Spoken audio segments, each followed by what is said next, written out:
Travel करना एक ऐसा सपना होता है जो हर कोई देखता है, लेकिन बहुत कम लोग हैं जो उसे पूरा कर पाते हैं। और ट्रैवल करना खासकर तब मुश्किल हो जाता है जब आपको चूज़ करना हो कि आप चाहते क्या हैं। आप माउंटेन्स की तरफ जाना चाहते हैं, आप बीचेस की तरफ जाना चाहते हैं, आप इंडिया में घूमना चाहते हैं, इंडिया के बाहर घूमना चाहते हैं। इसके साथ-साथ अगर आप ट्रैवल के बजट को भी प्लान बनाएँ, तो उसमें भी कई सारी मुश्किलें आपके सामने आती हैं कि कैसे ट्रैवल को प्लान करें, बजट कहाँ से लाएँ, साल में कितनी बार ट्रैवल पे जाएँ, कौन से मंथ में ट्रैवल पे जाएँ। और इन सारी चीज़ों के लिए आप क्या करते हैं? इन सारी चीज़ों के लिए आप करते ये हैं कि जो ट्रैवल इन्फ्लुएंसर्स हैं, जो इस सेक्टर में जो लोग तमाम दुनिया को घूम रहे हैं और बता रहे हैं वहाँ के एक्सपीरियंसेस, आप उनको सुनते हैं। और आज मेरे साथ ऐसी एक मेहमान है, मेरे साथ हैं तान्या खानिजो, जिन्हें आप अक्सर देखते हैं, सुनते हैं और उनके बताए हुए डेस्टिनेशंस के प्लान करते हैं। तान्या, बहुत शुक्रिया आज आप एनडीटीवी के स्टूडियोज़ में आई हैं। धन्यवाद। और अ, तान्या, चूँकि आपको देखकर बहुत सारे लोग ट्रैवल के प्लान्स बनाते होंगे, लेकिन आपने पहली बार कब प्लान बनाया कि आप ट्रैवलिंग की दुनिया में जाना चाहती हैं, ट्रैवल करना चाहती हैं, इस सेक्टर में आप करियर बनाना चाहती हैं? कैसे इंस्पायर हुई आप? अच्छा, तो मेरे बचपन से ही एक्चुअली मेरे को लगता है कि मेरा परिवार मेरे लिए एक बहुत बड़ी इंस्पिरेशन था, क्योंकि मेरे पापा आर्मी में थे और जब हम लोग बड़े हो रहे थे तो लगभग मैंने हर 2 साल में अपना स्कूल चेंज किया है। मैं 9 स्कूल में पढ़ी हुई हूँ और हमने इतना सारा इंडिया बचपन में ही देख लिया कि मेरी एक तरह से ना लाइफ का पार्ट ही बन गया कि मुझे बहुत अच्छा लगता है कि नई जगह जाना, नए कल्चर्स को एक्सपीरियंस करना, नए लोगों से मिलना। एंड मुझे एडजस्ट करने में जो टाइम लगता है वो बहुत कम लगता है, क्योंकि मेरे बचपन से ही ऐसा लाइफस्टाइल रहा है। तो जब मैं अपने कॉलेज में पहुंची और मैं पढ़ने लगी, मैंने अपने 4 साल की इंजीनियरिंग कंप्लीट की दिल्ली टेक्नोलॉजिकल यूनिवर्सिटी से। और वहाँ पे पहली बार, क्योंकि मुझे अपने घर से कुछ पॉकेट मनी मिलते थे, लगभग 5,000 मिलते थे हॉस्टल का पूरा पेमेंट करने का, खाना खाने का, अपना पूरा महीना चलाने का, कि कुछ छोटे उसमें बीच में एंटरटेनमेंट भी उसके लिए सेव करने का। और उसमें मैंने पैसे जोड़ जोड़ के ट्रैवल करना शुरू किया। तो मैं हॉस्टल में रहती थी और मैं उस टाइम पे मैंने जितना भी बहुत ही शूस्ट्रिंग बजट पे स्टार्ट किया। एंड तब से मुझे ट्रैवल करने का शौक और ज़्यादा मेरे अंदर से बढ़ गया। एंड फिर जब मैंने अपनी फर्स्ट जॉब में वर्क करना शुरू किया, तो लगभग 1.5 साल के लिए मैंने कॉलेज के जस्ट बाद अपनी प्लेसमेंट लेके काम किया।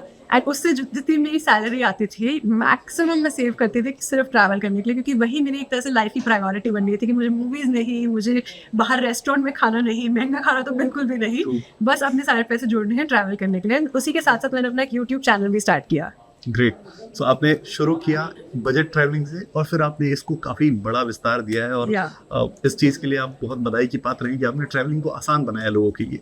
लेकिन एक जो सबसे मुश्किल चीज़ होती है ना तान्या, जब मैं भी ट्रैवल प्लान करता हूँ तो मेरे लिए मुश्किल होती है डेस्टिनेशन कैसे चूज़ करें। तो आप चूँकि लगातार डेस्टिनेशन चूज़ करती हैं, आप कैसे चूज़ करती है डेस्टिनेशन? वो ट्रिक क्या है डेस्टिनेशन चूज़ करने की? मेरे ख्याल से सबसे बड़ी बात तो होती है बजट, और सेकंड होती है सीजनैलिटी। क्योंकि अगर आप किसी भी मौसम की बात करें तो उस टाइम पे एक जब ऐसी कुछ ख्याल आएंगे आपके मन में कि नहीं अभी बहुत गर्मी का मौसम है, कुछ ठंडी जगह चलते हैं, बहुत ठंडी का मौसम है, शायद या तो बर्फ देखने चलते हैं या तो कोई गर्म जगह चलते हैं। तो सीजनैलिटी पे बहुत कुछ डिपेंड करता है। और हर डेस्टिनेशन का एक ऐसा मौका, एक ऐसा पीरियड होता है जब वो ऑफ सीजन या शोल्डर सीजन होती है, या फिर जब हाई सीजन होती है। तो आप उसके बारे में गूगल से रिसर्च करें, आजकल चैट जीपीटी पे भी रिसर्च कर सकते हैं, बहुत ईजिली आपको हर डेस्टिनेशन की सारी डिटेल मिल जाएंगी। एंड उसके बाद बात आती है बजट की। अगर आपको बजट कम है तो ऑब्वियसली आपके जहाँ रहते हैं उसके पास में जाना प्रेफर करेंगे। अगर दिल्ली में रहते हैं, मुंबई में रहते हैं, उसके आसपास की जगह चुनेंगे। या फिर आप किसी इन्फ्लुएंसर से इंस्पायर होकर भी डेस्टिनेशन चुन सकते हैं जहाँ पे हमारा काम आता है लोगों के। बिल्कुल। अच्छा, एक और चीज़ होती है जब हम ट्रैवलिंग करते हैं तो हमें ये सोचना होता है कि एक तो बजट आपने बताया, एक आपने बताया कि आपकी प्रॉक्सिमिटी क्या है, उसके हिसाब से चूज़ जी। करें। लेकिन तान्या खानिजो को क्या पसंद है? बीचेस पसंद है, माउंटेन्स पसंद है, और या फिर इसके अलावा कुछ और आप हेरिटेज प्लेसेस की तरफ ज़्यादा झुकाव रखती हैं? मुझे ऐसा लगता है कि मेरा झुकाव सबसे ज़्यादा नेचर के टूवर्ड्स है। तो हाइकिंग कह सकते हैं आप, या फिर कुछ ऐसी यूनिक एस्पेक्ट एक किसी लोकेशन का जहाँ पे मुझे नेचर से कुछ जुड़ने को मिले। जैसे आपने सुना होगा जापान में चेरी ब्लॉसम सीजन आता है, तो मैं हमेशा से चाहती थी कि मैं जापान सिर्फ उसी पीरियड में जाऊंगी जब वहाँ पे मुझे चेरी ब्लॉसम देखने को मिलेगा। वो भी मैं क्या कर सकती हूँ कि मुझे वो बिल्कुल ही यूनिक तरह से देखने को मिले। और इसी तरह से अगर विंटर की बात करें तो मैं कोशिश करूंगी कि अगर मेरा मन हो रहा है कि मुझे किसी ठंडी जगह नहीं जाना, तो आपको पता होगा कि दुनिया के सदर्न हेमिस्फीयर पे यूजली हमारी जब यहाँ विंटर होती है वहाँ पे समर होती है, जब वहाँ उनकी समर होती है हमारी विंटर होती है। तो मैं कोशिश करूँगी कि उस सीज़न में मैं या तो साउथ अफ्रीका या न्यूजीलैंड या ऑस्ट्रेलिया ऐसी कोई डेस्टिनेशन प्लान करूँ। एंड हर जगह पे कोई यूनिक एडवेंचर एस्पेक्ट होना चाहिए, कोई एडवेंचरस एक्टिविटी, कोई यूनिक एक्टिविटी होनी चाहिए। तो मैं उस तरह से प्लान करती हूँ अपनी लोकेशंस को। ग्रेट। मैंने अगर मैं आपके अब तक के एक्सपीरियंस को समझूं, क्योंकि देखिए हम लोग शेयर बाजार के लोग हैं, ज्यादातर ग्राफ और चार्ट्स को पढ़ते जी, रहते हैं बिल्कुल। और उसमें लगे रहते हैं। जी। लेकिन जब हमें समय मिलता है तो हम सीधा दिमाग में क्या आता है कि गोवा चलते हैं। जी। और ये ज्यादातर लोगों का, बैचलर्स हूँ या फिर वो शादीशुदा लोग भी हों, फैमिली के साथ सबसे पहले वो गोवा जाते हैं। हाँ जी। लेकिन अगर इंडिया में आपको चूज करना हो कि आप कौन से एक जगह पे, छुट्टी का दिमाग में आते ही कि छुट्टी मिली है जी। या मेरे पास 2 दिन है, मुझे ट्रैवल करना है, तो आप कौन सी जगह जाना चाहती हैं? क्या वो ऑफ बीट प्लेसेस होती हैं? मेरे या तो फिर हमेशा ही ऑफबीट डेस्टिनेशंस होती हैं, क्योंकि मुझे ऐसा लगता है कि हम जितना भीड़ से दूर जाते हैं उतना आप नेचर से रिकनेक्ट कर पाते हैं। तो अगर गोवा के मैं एक ऑल्टरनेट दूँ तो एक मुल्की नाम की जगह है कर्नाटका में, जो मेरी बहुत फेवरेट है। वहाँ पे आप सर्फिंग सीख सकते हैं। क्या आपको पता है इंडिया में एक ऐसी डेस्टिनेशन है जहाँ पे पहली बार एक सर्फ स्कूल आया था, वो मुल्की से स्टार्ट हुआ था। और मुल्की में भी आपको बहुत सुंदर बीचेस मिलेंगी, बहुत ही अच्छी ट्रॉपिकल वाइब्स मिलेंगे, और वहाँ पे आप एक एक्टिविटी भी कर सकते हैं जो है सर्फिंग। तो मैं हमेशा ऑफबीट प्रेफर करती हूँ, और कुछ वही कि एक चीज़ हो जो वहाँ पे करने के लिए जो बहुत मज़ा आए जिसमें करने में, तो मैं वो प्रेफर करती हूँ। बिल्कुल। अच्छा, एक चूंकि अब आप प्रोफेशनल ट्रैवलिंग में हैं, तो क्या आपका एक्सपीरियंस थोड़ा सा कॉम्प्रोमाइज होता है क्या प्रोफेशनल ट्रैवलिंग की वजह से, या फिर अभी भी आप खुल के एंजॉय कर पाती हैं अपनी ट्रैवलिंग को और डेस्टिनेशंस को? मुझे तो लगता है बल्कि कि मेरी जॉब का बहुत बड़ा एडवांटेज मुझे मिलता है कि एक्चुअली ट्रैवल करना थोड़ा सा और ज़्यादा इकोनॉमिकल हो जाता है। और मेरी फील्ड में और भी कोई जो जुड़ना चाहते हैं, मैं तो उन्हें यही सलाह दूंगी कि एक्चुअली आप इसे और ज़्यादा इकोनॉमिकल, इंजॉयबल बना सकते हैं अपने इन्फ्लुएंस को यूज़ करके। जैसे कि आप बहुत सारे अलग ब्रांड्स के साथ काम कर सकते हैं, बहुत सारे होटल्स में रुक सकते हैं, और जो चीज़ें कभी आप सोच भी नहीं सकते वो आपको करने के लिए मिलती है। जैसे इस साल मुझे विंबलडन जाने को मिला, जो लंदन में। और मेरे पापा को टेनिस का बहुत शौक है, तो उन्हें विंबलडन का बहुत टाइम से देखना था, और उन्होंने तो कभी इमेजिन भी नहीं किया होगा कि वो देखेंगे अपनी लाइफ टाइम में, लेकिन ये पॉसिबल हो पाया मेरी जॉब की वजह से। पर मुझे नहीं लगता मेरा एक्सपीरियंस कॉम्प्रोमाइज़ होता है ट्रैवल करते करते, बल्कि थोड़ा इन्हांस ही हो जाता है, और ऐसी चीज़ें करने के लिए मिलती हैं जो शायद मैं कभी अपने खुद के पैसों में भी शायद न करूँ। बिल्कुल। आप कई सारे देशों में भी घूम चुकी हैं, इंडिया तो आपने घुमा ही है, मुल्की की बात आपने की, मुल्की पर एक बार फिर से वापस लौटूंगा, लेकिन उसके पहले मैं एक चीज़ समझना चाहता हूँ आपसे कि सबसे अतरंगी, सबसे अनूठा कौन से देश का कल्चर आपको लगा इतने देशों को घूमने में? ओह! मैं अभी रिसेंटली गई थी ज़िम्बाब्वे, जो एक सदर्न अफ्रीका की कंट्री है। एंड यहाँ का कल्चर मुझे बहुत ही ज़्यादा अनूठा लगा, क्योंकि यहाँ के, मैंने कभी सोचा नहीं था कि ये भी कोई एक डेस्टिनेशन है जो एक्सप्लोर की जा सकती है। बट यहाँ पे बहुत ही वेलकमिंग लोग थे, और ऐसा कहा जाता है इंटरनेट पे कि ये जगह थोड़ी सी डेंजरस है। यहाँ पे हो सकता है कि आपको कोई क्राइम एक्सपीरियंस हो आपके साथ, लेकिन मेरे साथ ऐसा कुछ भी नहीं हुआ। और मुझे बल्कि लगा कि लोग बहुत ही अच्छे थे, बहुत ही उन्होंने हमारी मदद करने की कोशिश की। एंड क्या एक्सपीरियंसेस हुए, जैसे एक सेल्फ ड्राइविंग सफारी। बस हम 2 लड़कियां थे इस ट्रिप पे, जो बहुत ही, आप सोचेंगी तो लगेगा कि अरे बस 2 लड़कियां एक ट्रिप में ड्राइव कर रही है 4x4। हम लोग एक फॉर्च्यूनर ड्राइव कर रहे थे पूरी कंट्री में। एंड हमने एक जगह से स्टार्ट किया और कंट्री के दूसरे, हमने वेस्टर्न एरिया से स्टार्ट किया और एक ईस्टर्न एरिया तक पहुंचे ड्राइव कर करके, जिसके बीच में हमने एक नेशनल पार्क भी क्रॉस किया। और उस नेशनल पार्क को क्रॉस करते करते हमने क्या क्या चीज़ें देखी, जैसे हमारे बिल्कुल रोड के साइड में एक लायनेस बैठी है और अपना सुबह का नाश्ता खा रही है। और एक ऐसे रिजॉर्ट में रुके जहाँ पे एलिफेंट्स, वाइल्ड एलिफेंट्स बहुत गहरी मात्रा में आते हैं। ऑलमोस्ट 30-40 वाइल्ड एलिफेंट्स पूरे रिजॉर्ट के आसपास आते हैं एक टाइम में, तो उनकी आवाज़ें सुनाई देती हैं पूरी रात भर। और फिर वो पूल पे, होटल के पूल से पानी पीते, तो ये मुझे बहुत अच्छा एक्सपीरियंस लगा। एंड आई थिंक मेरे को जापान का कल्चर भी बहुत अच्छा लगता है, क्योंकि वहाँ के लोग बहुत ही सभ्य, बहुत ही पोलाइट, बहुत ही सॉफ्ट स्पोकन होते हैं, बहुत ही विनम्रता से सबसे बात करते हैं, बहुत ही वेलकम करते हैं आपको, और वो ऐसे ट्रीट करते हैं जैसे हमारा भी है ना, अतिथि देवो भव इंडिया का कल्चर है, वैसे ही सिमिलर, बट वो उससे भी एक लेवल ऊपर ले जाते हैं उसको। बहुत अच्छे से ट्रीट करते हैं टूरिस्ट को। बिल्कुल।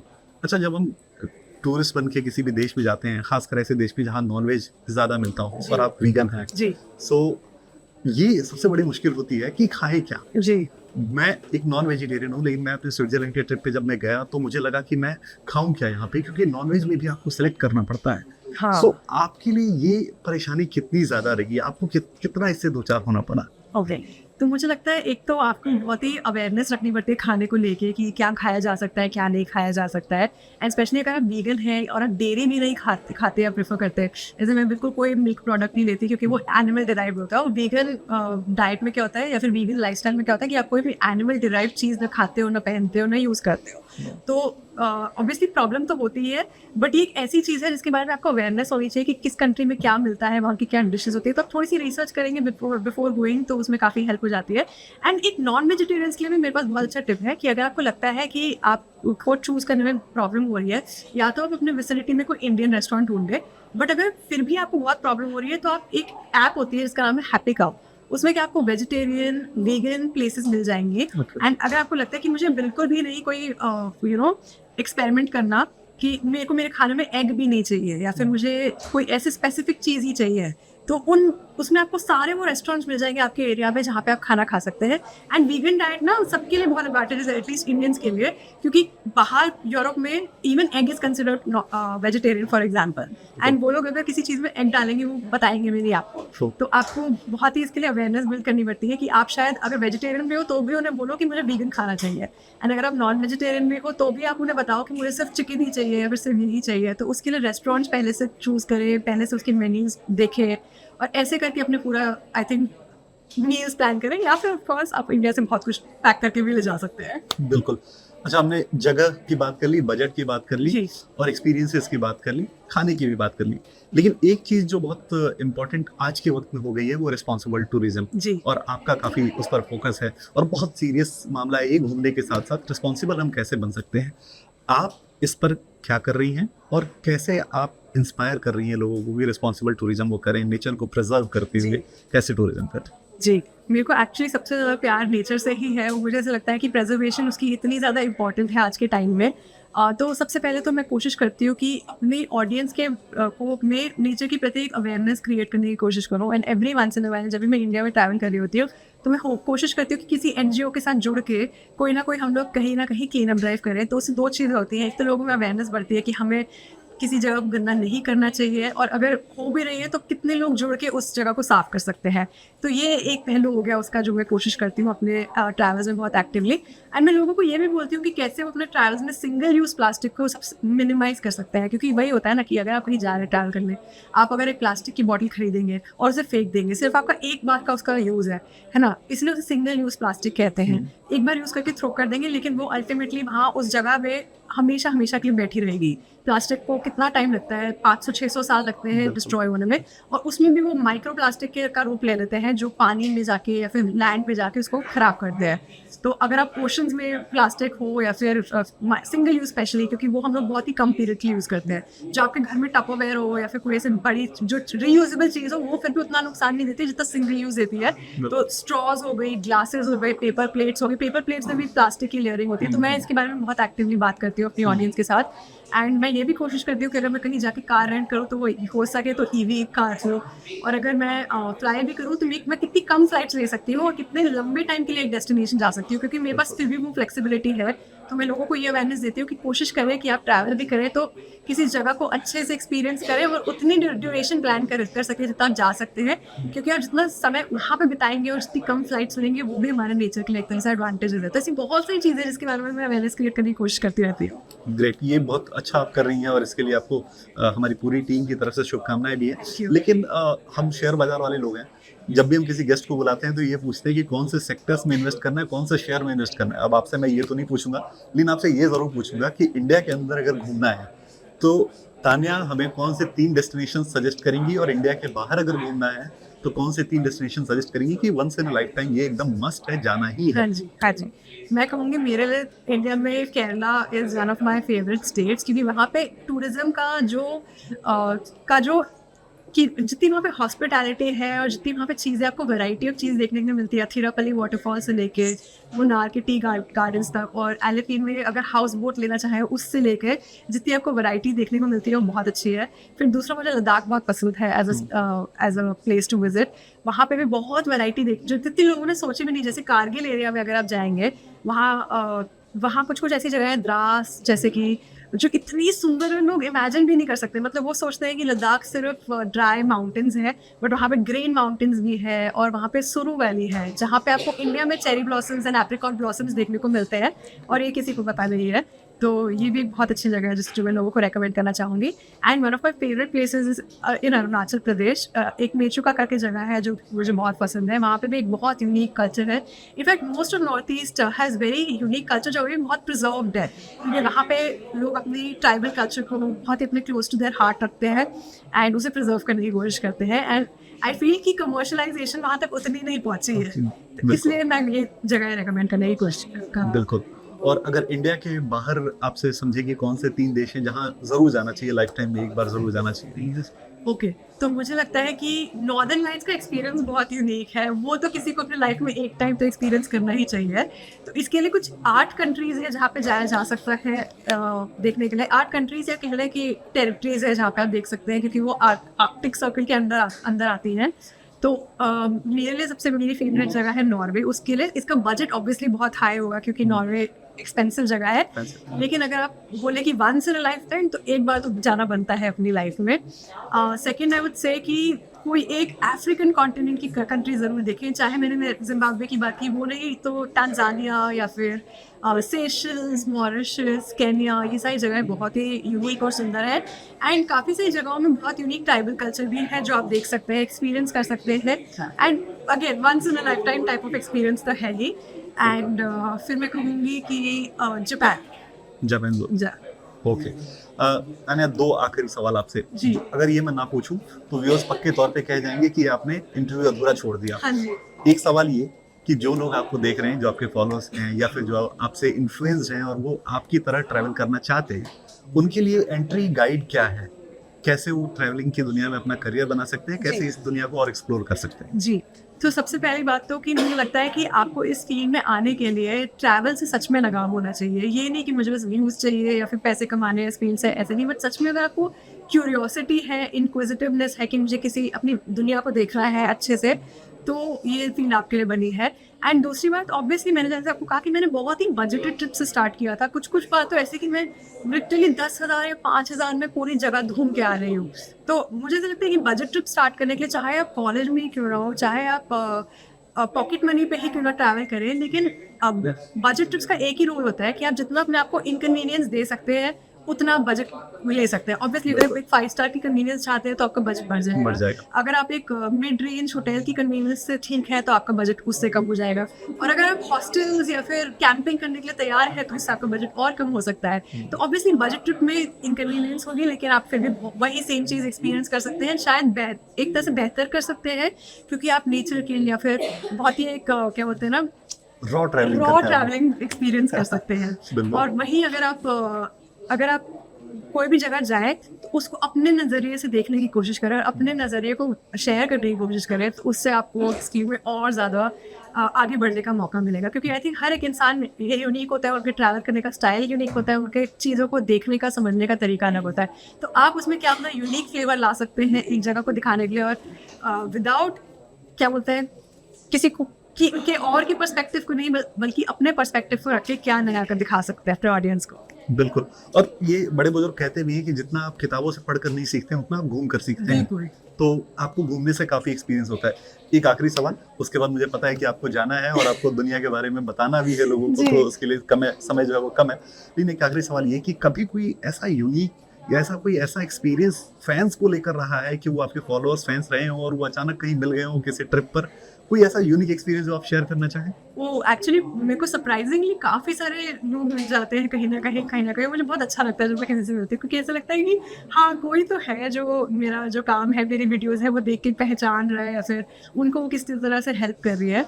तो एक चीज़ तो मुझे बहुत यूनिक लगी कि मुझे फिनलैंड में, जहाँ मैंने कभी एक्सपेक्ट नहीं किया था, वहाँ पे कुछ मेरी ऑडियंस के कुछ लोग मिल गए, सब्सक्राइबर्स मिल गए। वो मुझे बहुत ही अच्छा लगा। एंड एक बार मैंने ऑस्ट्रिया में ऐसे ही बोल दिया लोगों को कि कोई है ऑस्ट्रिया में जो मुझे दिखा सकता है ऑस्ट्रिया। तो एक लड़की है, उन्होंने आकांक्षा, उन्होंने रीच आउट किया मुझे, and then she took me around. हम लोग ने साथ में टैंक में घूमा, हम लोग एक इंडियन रेस्टोरेंट गए और बहुत मज़े किए। तो ऐसे भी कुछ दिन आते हैं जब मैं किसी से मिल जाती हूँ, और एक बहुत ही अच्छा ज़रिया है ये अपने सब्सक्राइबर्स से और ऑडियंस से कनेक्ट करने का।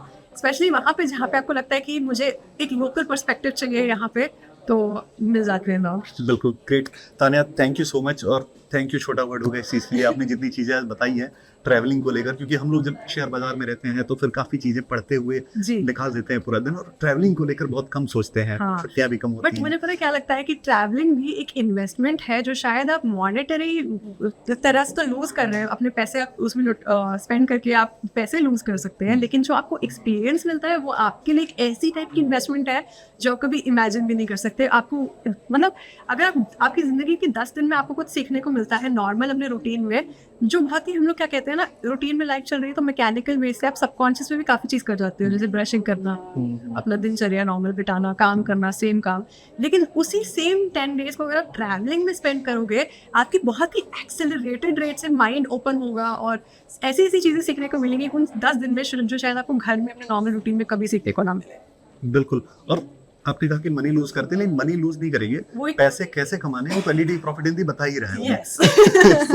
So, बिल्कुल। ऑल इन ऑल आपके लिए ये पूरी एक गाइड थी कि आप कैसे ट्रैवल प्लान कर सकते हैं, कहाँ जा सकते हैं, ट्रैवल करते वक्त किन चीज़ों का ख्याल रख सकते हैं, डेस्टिनेशन कैसे चूज करें, बजटिंग कैसे करें, और तान्या ने हमें ये भी बताया कि अगर आप इस फील्ड में करियर बनाना चाहते हैं तो आपके लिए इनिशियल गाइड क्या होनी चाहिए, आपकी एंट्री गाइड क्या होना चाहिए। बहुत शुक्रिया तान्या आज Thank समय you so देने much. के लिए और हमारे स्टूडियोज में आने के लिए। धन्यवाद।